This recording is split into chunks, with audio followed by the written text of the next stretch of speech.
Have you ever wondered how a war could last 100 years? The 100 Years' War did just that, forever changing the landscape of Europe. This prolonged power struggle between England and France, which spanned from the mid-14th century to the mid-15th century, was a series of intense conflicts, rather than one continuous battle. It was a time of shifting alliances, political intrigue, and military innovation, all of which had lasting impacts on the European continent. One of the most significant events in this war was the Battle of Crécy. In 1346, the English army under the command of King Edward III faced off against the French forces led by King Philip VI. Despite being heavily outnumbered, the English emerged victorious. This battle marked a turning point in military technology and tactics, with the longbow playing a crucial role in the English victory. Another pivotal moment was the Siege of Orléans, which took place in 1429. This was a defining moment for the French, as the tide of the war began to turn in their favor. It's at this moment that a young peasant girl known as Joan of Arc stepped into the limelight. Guided by her visions, she led the French to a significant victory, lifting the siege and inspiring a nation. This marked the beginning of the end for the English. The 100 Years' War was not just about battles and sieges. It played a significant role in shaping the national identities of both England and France. The war saw the rise of strong national monarchies as kings consolidated power and began to build nation-states. The war also brought about significant changes in military technology and tactics, with the increased use of infantry and the decline of the knightly cavalry.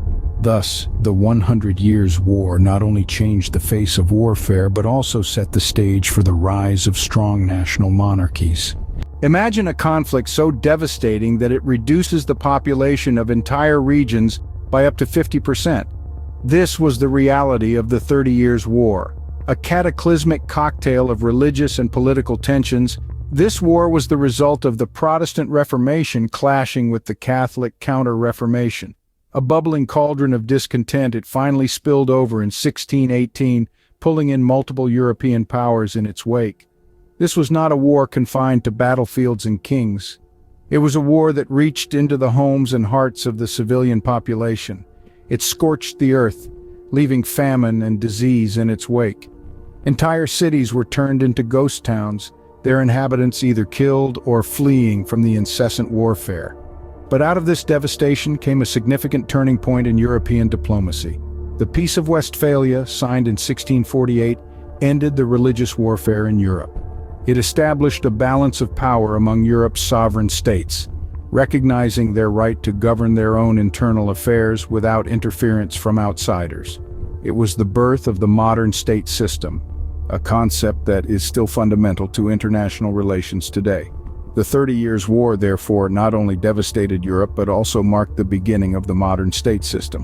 What happens when a charismatic leader decides to conquer Europe? The result is the Napoleonic Wars. This transformative era, spanning from 1803 to 1815, was led by a man whose name is synonymous with power and ambition, Napoleon Bonaparte. Napoleon's rise to power was as swift as it was dramatic. Emerging from the ashes of the French Revolution, he seized control, fashioning himself as the answer to France's chaos. But Napoleon's ambitions extended far beyond France's borders. His eyes were set on Europe, and he wouldn't stop until he had it under his rule. His military campaigns were as ambitious as the man himself. He led his Grande Armée across the continent, claiming victory after victory. Key amongst these was the Battle of Austerlitz, where he decimated the Russian and Austrian armies, cementing his reputation as a formidable military strategist. However, Napoleon's star didn't shine forever. The Battle of Waterloo, a fierce and bloody conflict, saw the end of Napoleon's reign. His defeat ushered in a new era of balance of power in Europe and the establishment of a concert of nations. But Napoleon's impact wasn't limited to the battlefield. He brought about significant changes to European political and social structures, introducing civil laws known as the Napoleonic Code, many of which are still in effect today. The Napoleonic Wars hence marked the end of an era and the beginning of modern warfare and political structures. Imagine a world where global powers converge in a conflict so extensive that it's known as the war to end all wars. This was World War I. In the early 20th century, a complex web of alliances held Europe in a delicate balance. The assassination of Archduke Franz Ferdinand of Austria-Hungary set off a chain reaction, pulling nation after nation into a war of unprecedented scale. From the muddy trenches of the Western Front to the majestic peaks of the Italian Alps, the world bore witness to the brutality of modern warfare.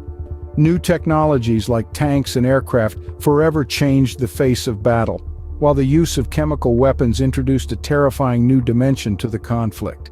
The war ended with the signing of the Treaty of Versailles in 1919. This treaty imposed heavy penalties on Germany, sowing seeds of resentment that would later sprout into another world war. The map of Europe was redrawn, with new nations emerging from the ruins of fallen empires. The political landscape was forever altered, and the stage was set for the rise of totalitarian regimes. The effects of World War I were far-reaching, influencing everything from art and literature to politics and geography. Its legacy is still felt today, a century later. World War I, therefore, forever changed the political map of Europe and set the stage for an even more devastating conflict. What if a war impacted every aspect of life, leading to unprecedented destruction and loss? This was the reality of World War II. Imagine a conflict so vast it envelops the entire globe, with Europe at its epicenter. It all began when Adolf Hitler, fueled by a dangerous mix of ambition and resentment, seized control of Germany, igniting the sparks of war. His regime orchestrated the Holocaust, a grim chapter of human history where 6 million Jews were systematically exterminated. Then came the pivotal moments that turned the tide. D-Day, the largest seaborne invasion in history, marked the beginning of the end for Hitler's reign of terror. This monumental military operation initiated the liberation of German-occupied Europe, bringing the Allies one step closer to victory. But the end of the war did not mean the end of conflict for Europe. The continent was left divided, setting the stage for the Cold War, a tense power struggle between the Eastern and Western blocs.